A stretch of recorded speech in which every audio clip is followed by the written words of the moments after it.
Hi guys, welcome back. So today is Sunday. Today's the day I work with the worms like for a chunk of my day. Friday I didn't put up a video because I actually took the day off from filming or doing anything like that. I cooked a meal, I baked some homemade bread. I just did some stuff around the house. I spent a lot of time with Joe, so once in a while you just need to disconnect, you know. I missed my wormies.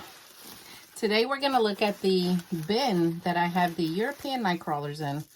And they are, at the moment, enjoying a giant pumpkin. Well, not giant pumpkin, but just a pumpkin that I put in here that was frozen.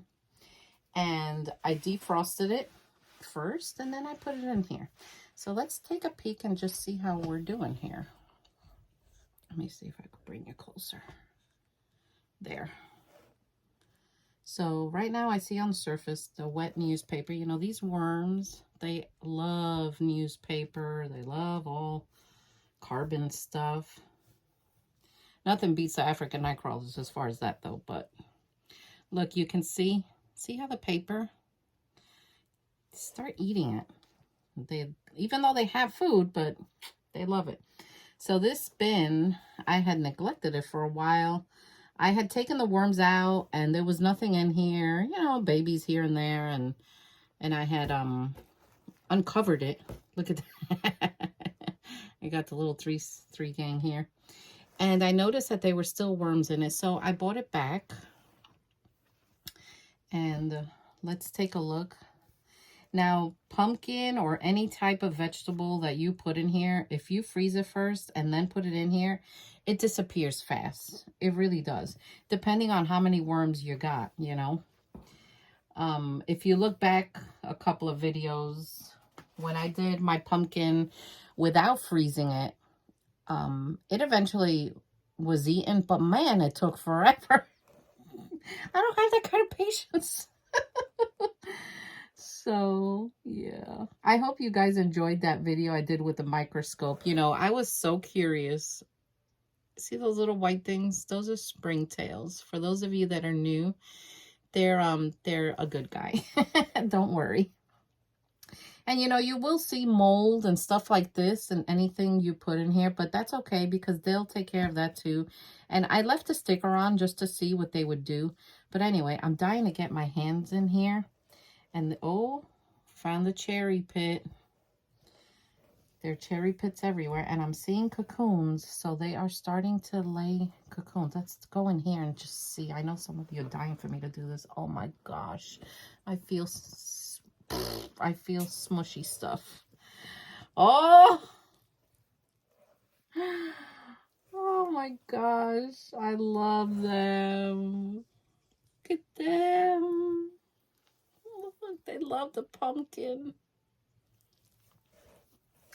Now, the surprising thing about stuff like this that I do is I expect that pumpkin to have some kind of odor.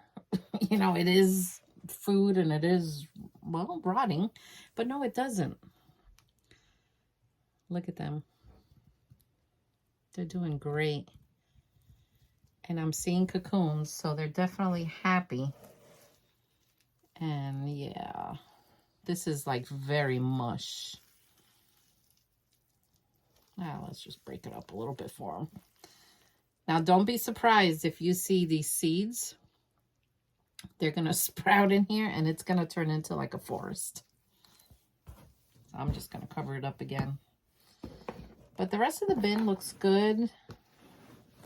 See, they're not all around the pumpkin. Worms will well, they'll just do what they want. You know, if they want to be there, they will. If they want to be over here, they will. One thing about European nightcrawlers that I've seen through the years, and I know other worm farmers have too, is for some reason, they like to congregate in the corners. And I don't know why. Let me see this corner. Oh my gosh. See, look at this corner. I don't know if it's because the sides of the bin have like more moisture because it's wet. I don't know if it's the coolness of the plastic. You know, I don't know, but I know other worm farmers have seen this also. And, you know, I guess it's just natural for the European nightcrawler. Another cherry pit. I am seeing cocoons though, which is a really good sign. Now, European nightcrawlers are very prolific, but they don't breed as much as a red wiggler. They just don't. They will breed. You will see cocoons. You will have babies, but they just take a little longer. So if you want to breed these guys, you got to have patience with them. You really do. Because you could try every trick in the book.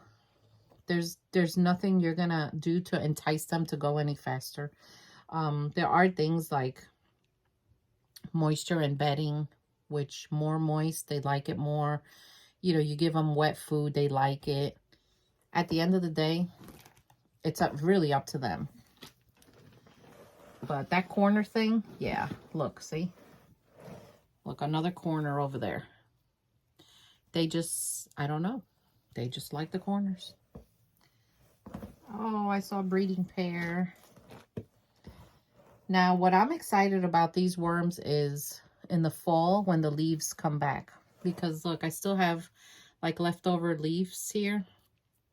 These worms, they love leaves. Like, they go crazy for leaves. All worms do, but I've seen European nightcrawlers, like, they really, like, bed underneath it. And especially the leaves that are, like, soaked. So when I take leaves from my my property, I don't just take the dry leaf and throw it in here.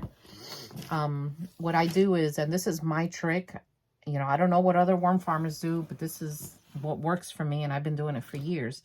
I put the dry leaves in my tub over here, my sink, and I soak them with hot water, and I put a little chunk of mosquito dunk in there, and I soak them for a few days, maybe 3 or 4 days. And you're going to notice the water's going to turn like a certain color. And the leaves will smell like, well, like wet leaves, you know, that smell. And then what I do is I drain all that. I give them a good rinse. And then I put the leaves in the bin. I just noticed that when I do that, it helps with any little critters or flying insects or anything like that. Excuse me. It's allergy season here. So the weather here in Indiana has been crazy. Today it's like, it was 34 degrees outside. It's only hitting a high of 43. You know, this weekend is something called Thunder over Louisville, because everyone's getting ready for the Kentucky Derby. And that stuff around here is like a big deal. I never heard about it or even knew about any of the stuff till we moved to Indiana. Well, because I grew up in Jersey, you know. I knew what the Kentucky Derby was, but people that live here, it's like a really big deal. And it's a lot of fun. I like watching it, you know. I don't know. That's about all I do with it. I just watch the 3-second race or whatever it is, and then that's it. So that's what's going on here. Thank God we haven't had any more tornadoes, but everyone's just waiting for spring to arrive, and it doesn't seem to want to be arriving. So these guys, I'm not going to give them any worm chow because they still have their pumpkin. And if I could give you any tip today, dear Lord, the worst thing you can do for any worm bin is to overfeed it. Don't overfeed your worm bins. They're fine. They'll be fine. You know, if they don't have chow, they eat bedding. Like, they eat the leaves and they eat other things like that. So, so these are the Euros. They're doing awesome. We're going to put their paper back and cover them back up. So if you're new here and haven't subscribed yet, go ahead and press that subscribe button. If you like worm content, gardening content, just all the other things I do. I do a lot of things, guys. Do you like my carnivorous plants, how they're coming along? I call them my morticias. They are doing beautiful. I changed their lighting, and I've been feeding them my worms because they do eat bugs, you know, and they're doing great. So we're going to cover this up. This paper's wet, so I'm not going to give them any more water. And I'm going to cover this, and then I'm going to leave them. Ooh, is that a baby? That's a baby. I got a baby. I love the babies. I love every worm baby. All right. So anyway, I hope you enjoyed this video. And if you haven't found my other worm channel yet, go ahead and the Composting Worm Lady, and you can watch me over there too. And I'll see you all next time. Take care.